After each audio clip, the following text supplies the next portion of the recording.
12 pass શાંતિ આરામ નહીં જિંદગીની સાચી રમત હવે શરૂ થશે। તમને લાગતું હશે કે 12મી પૂરું થવાની સાથે જ બધું સરળ થઈ જશે, પણ હકીકત એ છે કે હવે તમારે તમારું ભવિષ્ય ઘડવાનું છે। શું હવે કોલેજમાં જવું, શું વ્યવસાય શરૂ કરવો, શું સરકારી નોકરી માટે તૈયારી કરવી, તમારા માટે સાચું શું છે તે તમારે જ નક્કી કરવું પડશે।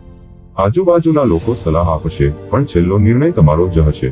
કેટલાય લોકો મજબૂરીમાં કરિયરને પસંદ કરે છે, તમારે વિચારવું પડશે તમારું મન ક્યાં લગે છે, શું કામ તમે ઊંડેથી માણી શકો છો। જોઈ લો, તમે પૈસાને લઈ કામ કરશો કે તમારા શોખને પેશન બનાવીને કામ કરશો।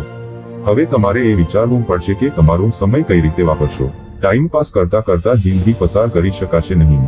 તમારે તમારું ભવિષ્ય ઘડવું પડશે। નવું શીખો, નવી કળાઓ વિકસાવો અને તમારું નિષ્ણાત ક્ષેત્ર શોધી લો। તમારા રસ્તામાં મુશ્કેલીઓ આવશે, તમે ગમી ગયેલી કોલેજમાં એડમિશન નહીં મેળવી શકો, નોકરી નહીં મળે, બિઝનેસ ફેલ થઈ શકે, પણ યાદ રાખો, હારવું હકીકત નથી, હાર માનવી હકીકત છે। પ્લાન બી અને પ્લાન સી પણ તૈયાર રાખો। એક રસ્તો બંધ થાય તો બીજો શોધો। હવે માત્ર નોકરી જ એકમાત્ર ઓપ્શન નથી। તમે ફ્રીલાન્સિંગ કરી શકો છો, સ્ટાર્ટઅપ શરૂ કરી શકો છો, યુટ્યુબ કે ઇન્સ્ટાગ્રામથી કમાણી કરી શકો છો। પૈસાની સમસ્યા હંમેશા રહેશે, પણ જો તમારે રિયલ ફ્રીડમ જોઈએ છે તો આવકના ઘણા રસ્તા બનાવો। સફળતા એક દિવસમાં નથી મળતી, પણ જો તમે હંમેશા શીખતા રહેશો, નવા પ્રયાસ કરતા રહેશો, તો એક દિવસ તમારું નામ પણ દુનિયા યાદ રાખશે। 12 પાસ જિંદગીનો અંત નથી, આ તો બસ શરૂઆત છે।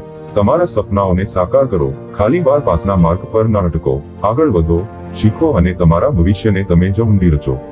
સફળતા તમારું નામ યાદ રાખશે જો તમે આજે સાચો નિર્ણય લેશો। જો તમને આ વિડિયાથી પ્રેરણા મળી હોય તો તમારો સહકાર અમને વધુ પ્રેરિત કરે છે। સબસ્ક્રાઇબ કરો, લાઇક કરો અને તમારા મિત્રો સાથે આ મેસેજ શેર કરો। સાથે મળીને આપણે પ્રેરણાનું એક મજબૂત અને સુંદર જૂથ બનાવી શકીએ।